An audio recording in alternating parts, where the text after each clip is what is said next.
Be ready. 15 seconds.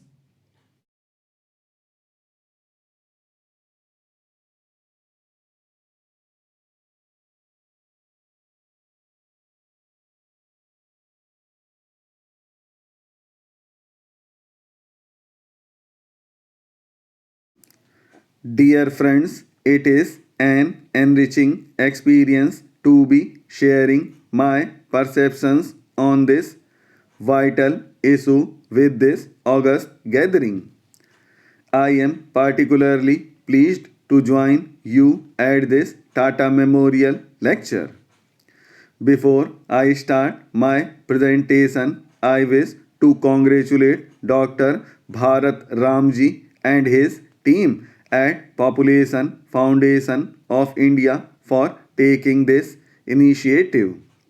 This foundation and the Parliamentarians Forum for Human Development, of which I am the founder chairperson, have been interacting on issues of social importance. We always value the input by the Population Foundation of India during the interactions organized by Parliamentarians Forum. J.R.D. Tata, in whose name this lecture series has been organized, was a visionary, an eminent industrialist, though from a different school of economic thought. He was never oblivious of the social responsibilities of a conscious citizen. He joined government's efforts for the economic reconstruction and industrialization. But in order to ensure that society was able to avail the fruits of economic development as also to sustain the growth, it was essential to contain our ever increasing numbers and use the available resources for the optimum benefit of the people. It is gratifying to know that this logic evokes a concerted response in favor of the need to arrest the population growth. The Parliament has unequivocally endorsed the necessary steps in this direction. Legislature across the party line is clear in approving the responses. I will start my lecture with an observation made by Bonner on Malthus. He was the most abused man of the age, put down as a man who defended smallpox, slavery, and child murder, who taught the world so badly governed that the best actions do the most harm, who short took all the romance out of life. Today, his fears are coming true. He had just warned us about impending man-made calamity of numbers, though there are a few to suggest that there is still a scope for higher population growth rate. They argue that the annual rate of population growth for last 8,000 years, roughly from the Paleolithic age, has been only 0.06% annually.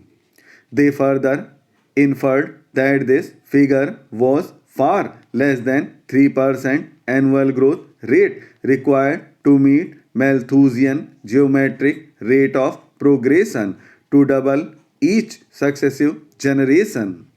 I wonder if such suggestion will only take us to the beginning of our end. I shall give a few facts and projections, and they indeed betray any romance in the present scenario. Though the mankind was the latest creature among the biodiversity, its numbers have grown rapidly. It is alarming that the rate of growth is ever increasing. In 1798, when he was writing his essay on population, the global population was barely 1 billion. Ever since, due to industrialization and technological revolution, the population has risen to an ever increasing rate. In the following 100 years, the world population doubled to 2 billion. And further, following half century from 1925 to 1975, it doubled again to touch 4 billion.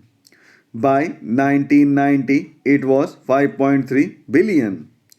Ever though there is a decrease in the overall growth rate of population from 1971 onwards, according to UN projections, by 2025, the Earth will contain a population of around 8 billion people and the global population stabilizes as 11 billion people in the second half of the next century.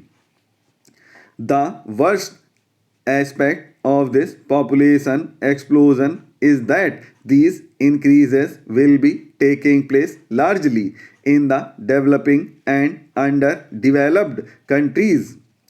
It has been projected that from now to 2025, around 95% of all global population growth will take place in these countries.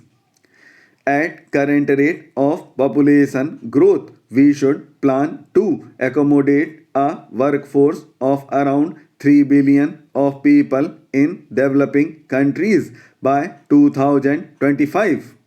This means these developing economies should be able to cater the need to around 40 million new jobs every year.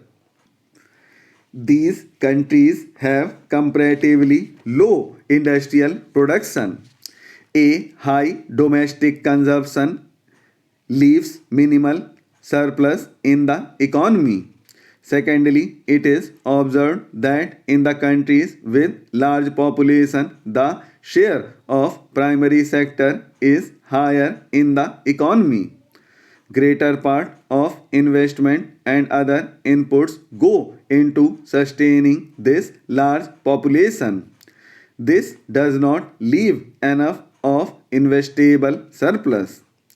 But it was not until Second World War the demographers and economists recognized that larger population adversely affected the economic development because it diverted the investments from growth related to inflated social demands of a larger population. In this context of developing countries, the population explosion will intensify the crisis of social security and sustainable development, urbanization, and urban poverty. Already there is a trend among developing societies that their workforce is abandoning the agriculture and are shifting to urban clusters.